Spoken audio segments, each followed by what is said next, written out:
Bienvenidos, soy Vanessa Acosta. Hoy nos acompañan en esta entrega el rector de la Universidad Metropolitana Benjamín Charifker, también la diputada Mariela Magallanes y también quien es representante del Observatorio de Educación de Venezuela, Olga Ramos. Sin duda, la crisis por la que atraviesa el país ha llevado a distintos motivos por los cuales las aulas se vayan quedando con menos alumnos y también menos profesionales. Y sobre las causas vamos a indagar en esta entrega de hoy. Por ejemplo, el presidente Nicolás Maduro, pongo la pregunta sobre la mesa y con libertad pueden contestar, decía recientemente que en el país no existe una ola migratoria y que prueba de ello era que la matrícula escolar había aumentado en un 7%. ¿Cuál es la realidad en las aulas escolares el día de hoy, bien sea en la educación básica, media diversificada o en el sector universitario?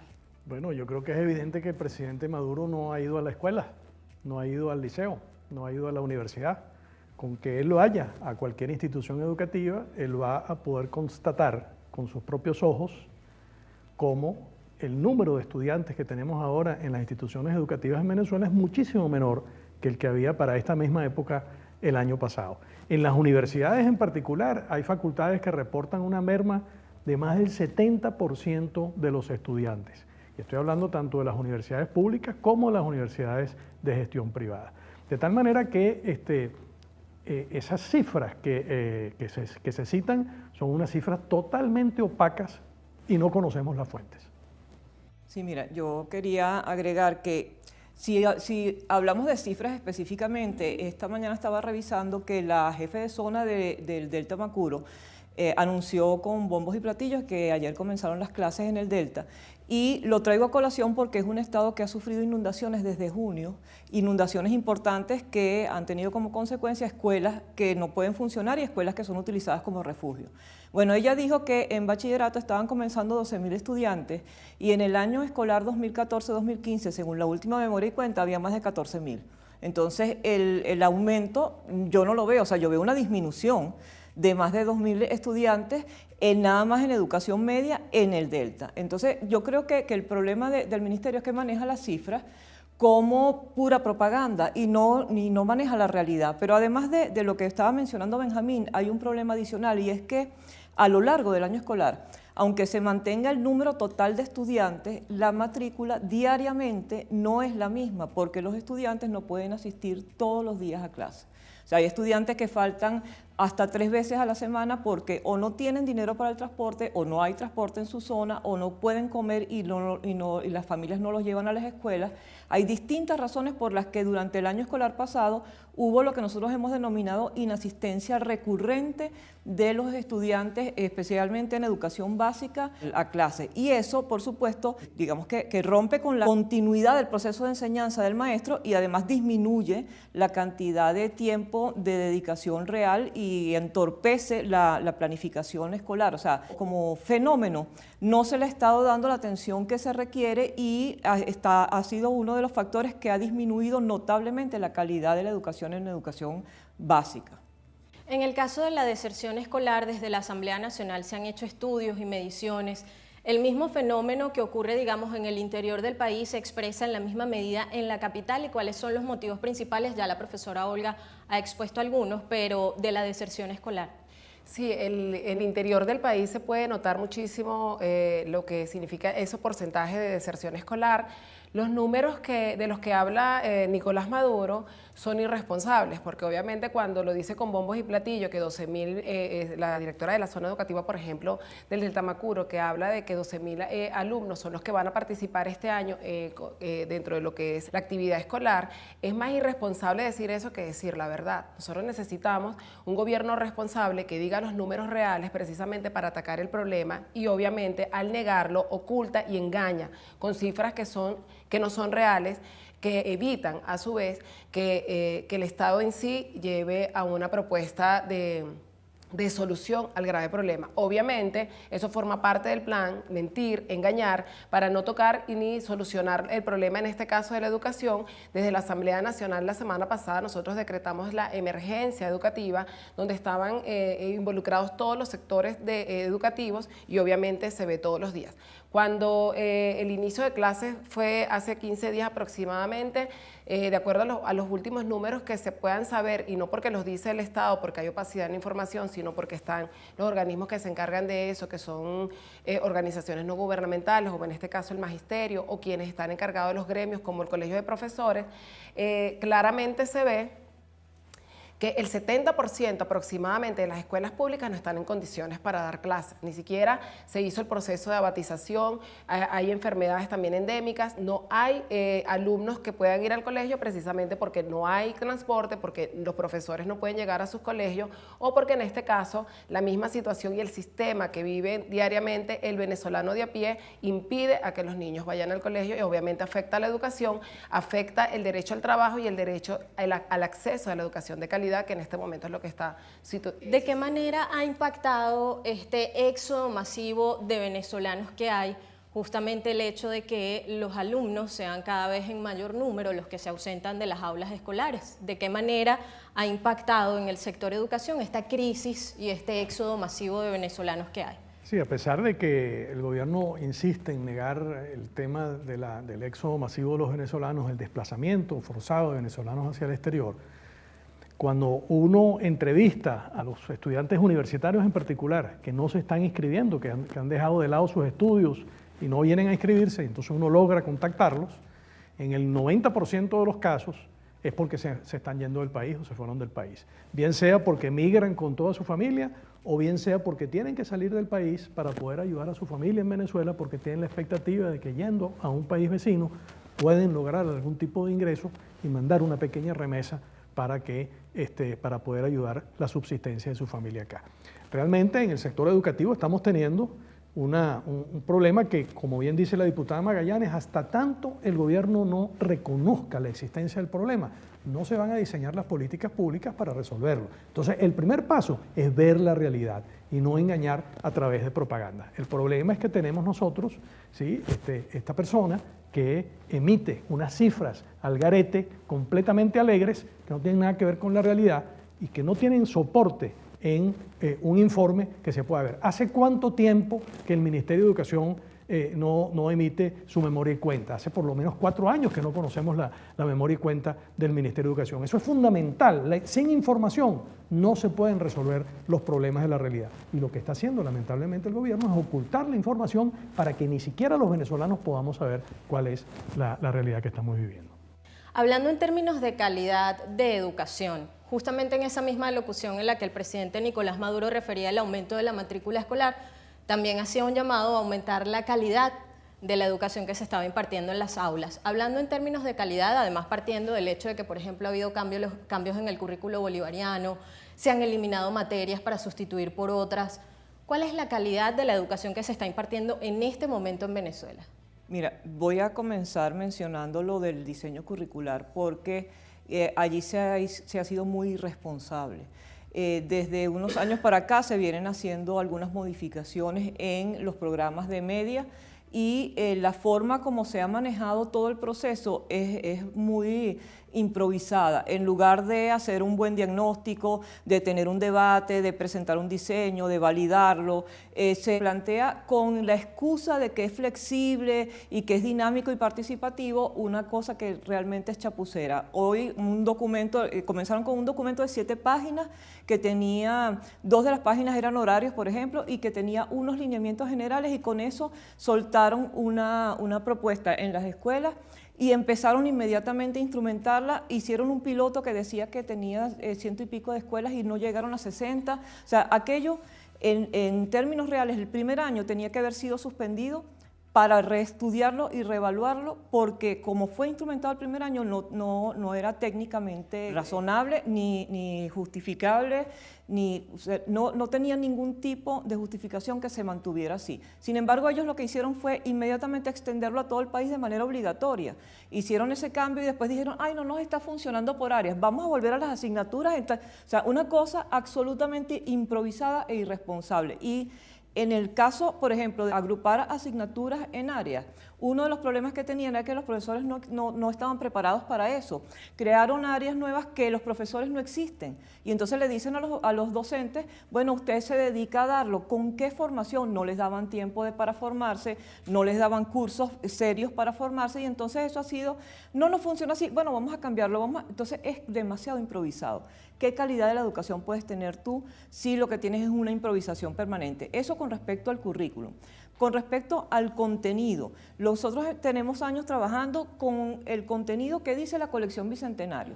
Yo invito a todas las personas que están viendo este programa a que agarren un libro de la colección Bicentenario y lo lean. O sea, tiene vacíos importantes, tiene un sesgo político-partidista, tiene ejemplos que son triviales, algunos ejemplos que son malos y son insuficientes para lo que se supone que deben aprender los muchachos en educación básica. Esto me refiero a inicial, primaria y media. Entonces, si esa es nuestra referencia, pues obviamente lo que estamos formando es de baja calidad, pero yo quiero volver a lo que dije antes. El proceso que se ha dado a lo largo del año escolar ha estado cargado, primero por las inasistencias, pero después por una serie de eventos psicológicos que están afectando a los muchachos. Por ejemplo, las familias se están yendo y están dejando a los niños.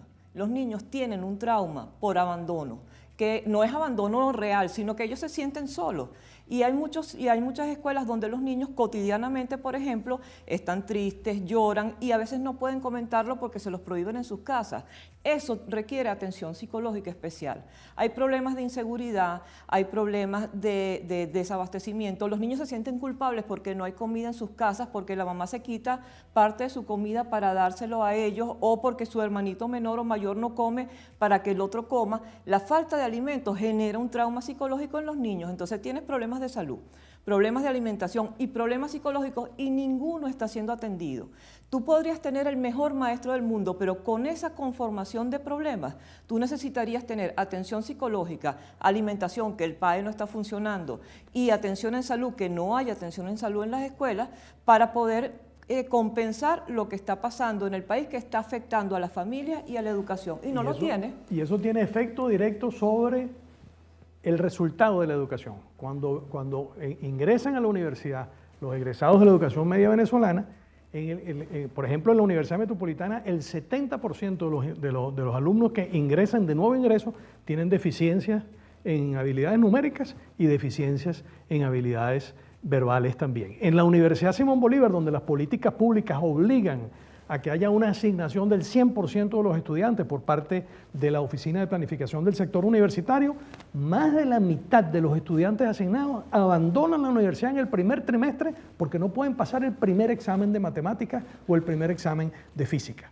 Entonces lo que está ocurriendo es que nosotros estamos convirtiendo la educación, como decía el exministro Cárdenas hace mucho tiempo, estamos convirtiendo la educación en un fraude, porque los estudiantes están yendo a la escuela, pero como no hay maestros de matemáticas, como no hay maestros de física, como no hay maestros de química, como no hay maestros de lenguaje, como no hay maestros de idiomas, entonces están perdiendo su tiempo en las aulas. Entonces tenemos que atender el problema de la calidad de educación urgentemente, porque si no estamos perdiendo la oportunidad de poder formar a nuestra juventud para poder garantizar el progreso del país. Hay un dato importante sobre la calidad de la educación. Obviamente el alumno es el que recibe la educación y es por parte de un profesor.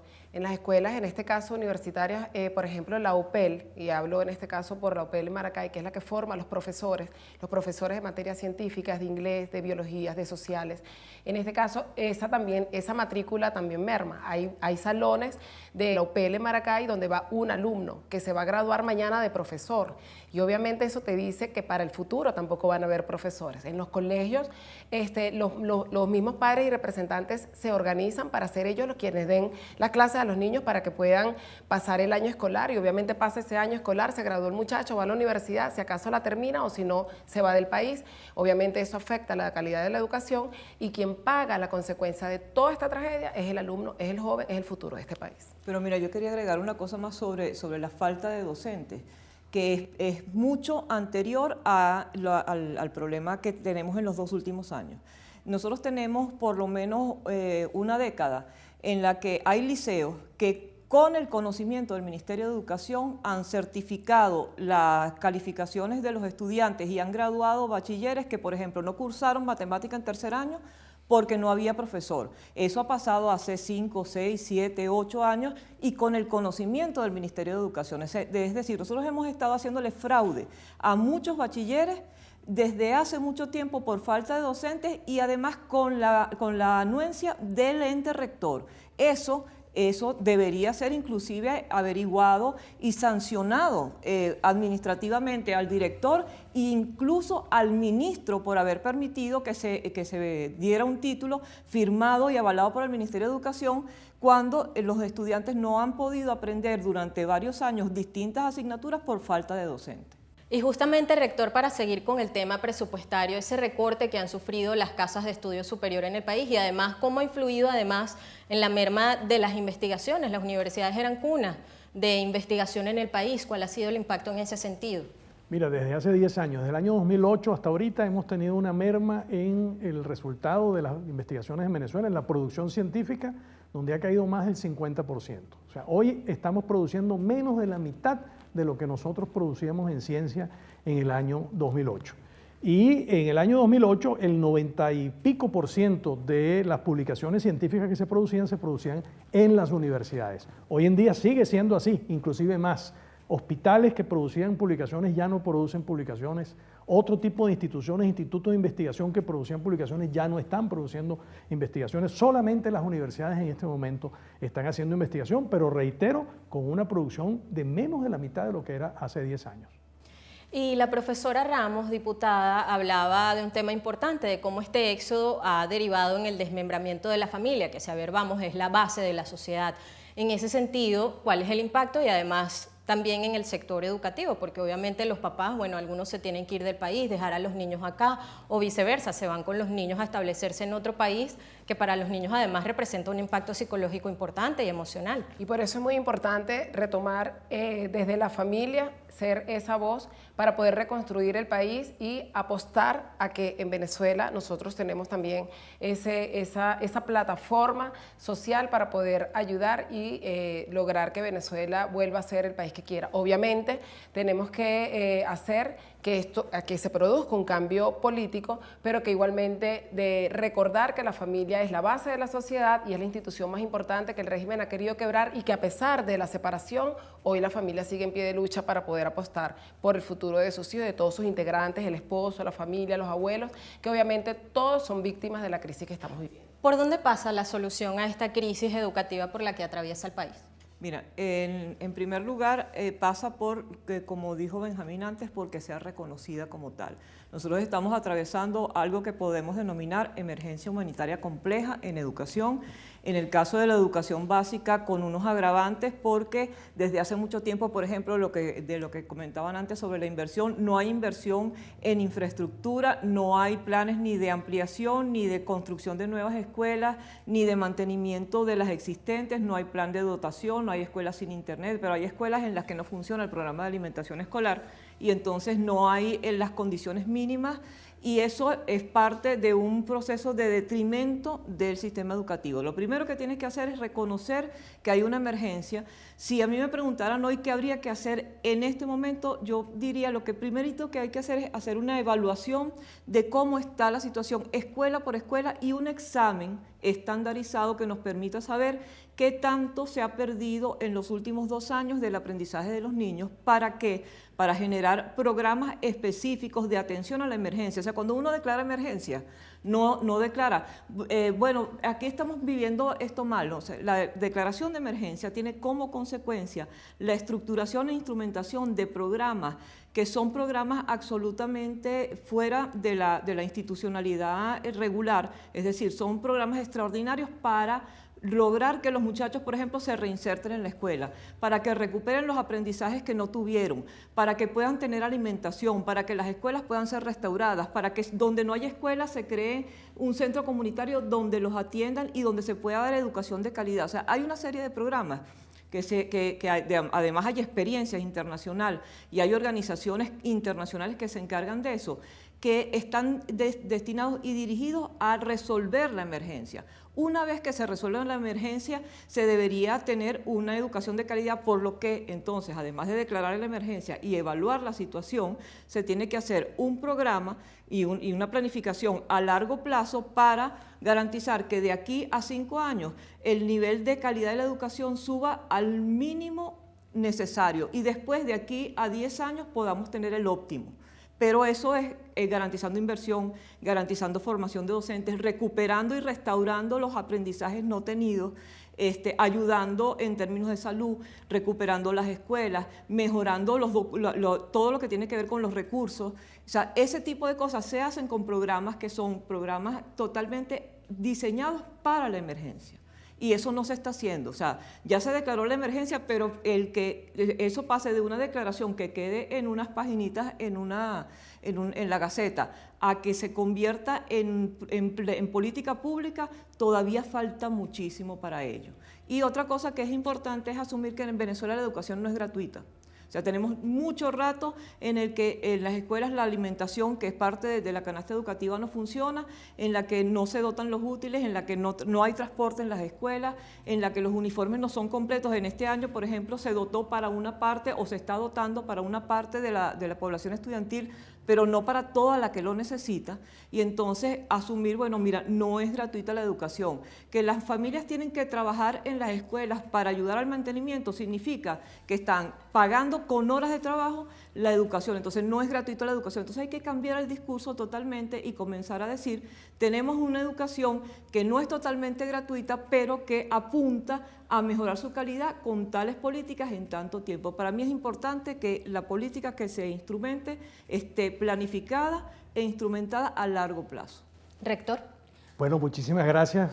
Ha sido muy buena esta discusión. Diputada. Bueno, muchísimas gracias por la invitación. Bueno, y aquí estamos para seguir alzando la voz, seguir trabajando en función de lo que es nuestra emergencia, pero también para buscar soluciones. El futuro de los hijos de Venezuela está en riesgo, pero nosotros estamos aquí también para trabajar en función de rescatar la democracia, que es lo que hoy no tenemos para poder lograr que haya educación de calidad, calidad de vida para Venezuela y los venezolanos, y que obviamente tenemos un futuro y un camino muy largo por andar, pero que igualmente buscando la solución de esta tragedia que estamos viviendo. Muchísimas gracias a Olga Ramos, ella es representante del Observatorio de Educación de Venezuela, también al rector de la Universidad Metropolitana Benjamín Charifker y a la diputada Mariela Magallanes por haber estado hoy con nosotros. Yo soy Vanessa Acosta, les agradezco también a ustedes por haber estado allí, nos vemos en una próxima oportunidad.